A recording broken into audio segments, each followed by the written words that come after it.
The station covering all of the DMV. This is DC News Now. And coming up on the news at noon, the body of a missing woman found in Montgomery County will have the latest in the investigation.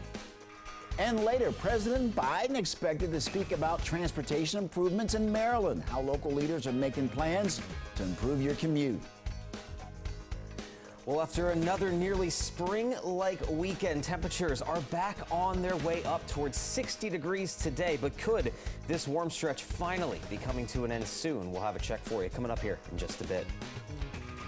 Thank you, Damon. Good afternoon, and thank you for joining us for the news at noon. I'm Mark Hall. Developing now a missing persons case is now a homicide investigation in Montgomery County. It comes after police found a body in the woods over the weekend. The victim identified as Kaylin Chavez Dominguez. DC News Now's Lex Juarez is in Rockville, where police say she was last seen.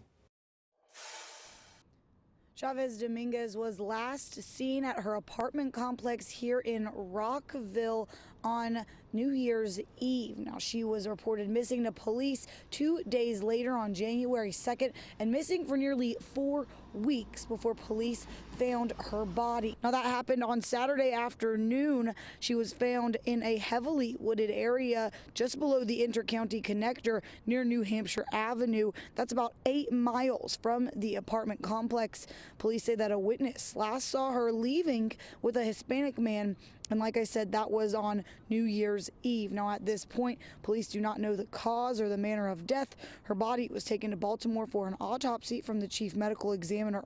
Now, there is a reward of up to $10,000 offered in this case, and police are asking anyone who does have any information to contact the Crime Stoppers of Montgomery County. The number is 1-866-411-TIPS. In Montgomery County, I'm Lex Juarez, DC News Now. Lex, thank you. And a pedestrian accident involving several people earlier today in Adelphi, Maryland, at the intersection of Bucks Lodge Road and Riggs Road. It left 2 children and 2 adults with injuries. According to Montgomery County Fire and Rescue Service, they were sent to the hospital. So far, no updated words on their conditions. And coming up on DC News Now at 5, parents talk to DC News Now as they say that intersection needs a school crossing guard and has needed that for years. Community leaders are answering that concern. Well, Montgomery County Fire and Rescue Services reporting a collision involving a pedestrian at the Shady Grove bus depot. One person had to be transported to the nearby hospital with non-life-threatening injuries, and we will bring you updates as we get more information into the newsroom. And a shooting early this morning in Prince William County. Officers responded to the scene in Woodbridge, Virginia. No injuries have been reported. Police are continuing their investigation. And a quick update for you today. A road closure on 10th Street Southeast between C Street and Constitution Avenue Northwest. It's due to sewer main repairs. The restoration is expected to take 8 hours, so plan on alternate routes if you are driving through the area. Well, Arlington police are reporting shots fired in South Harrison Street. Police say that there are no reported injuries, but there is some property damage to nearby homes. We are told the investigation is ongoing.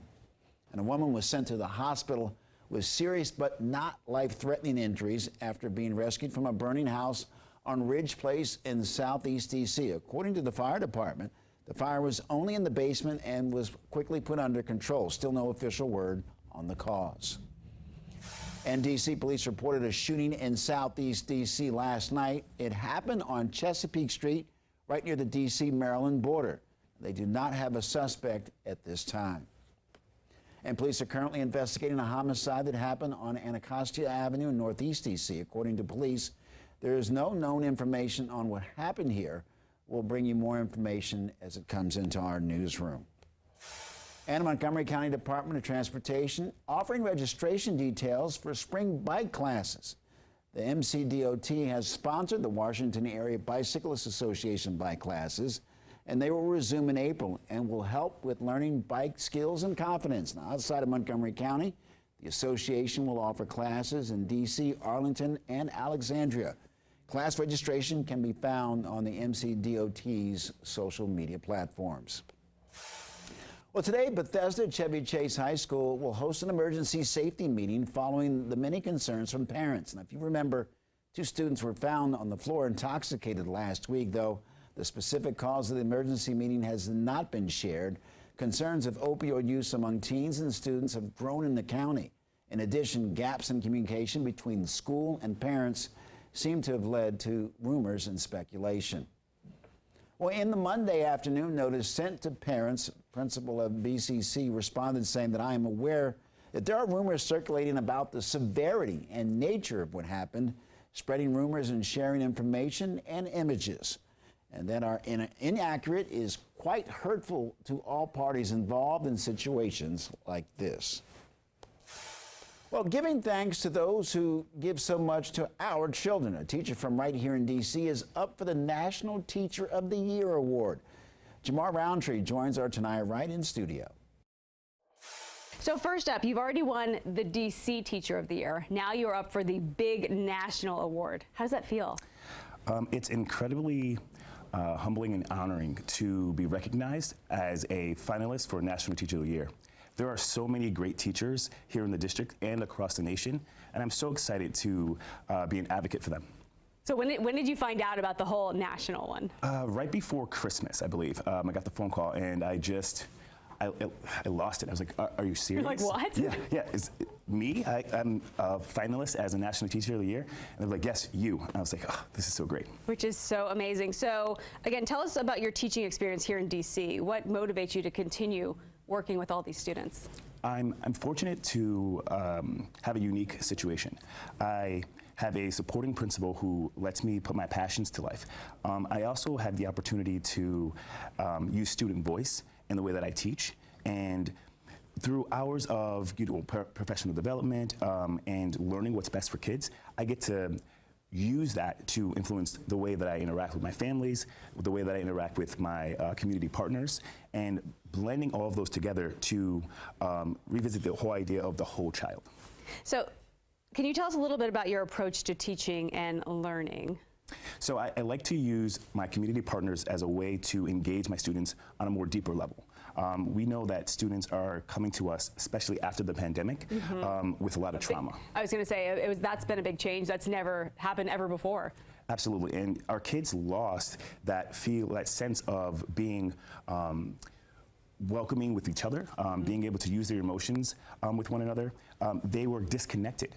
And so now what you're seeing is that teachers now have to take a step back and actually look at the child in a deeper level, and then also give kids that opportunity to voice their opinions and voice their emotions.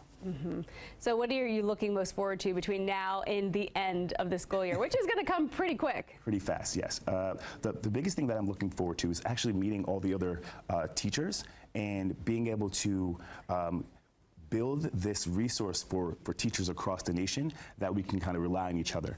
I think that's the biggest thing that we as teachers have, is each other. Which is so amazing. And when do you find out about the big award? I think in April? Is the day, yeah. Is the month, I guess. So you have a little time to ramp up to that. A little bit, yeah. Get the excitement going. All right, thank you so much for being here today. So if you'd like more information on all of this, make sure you visit our website, dcnewsnow.com.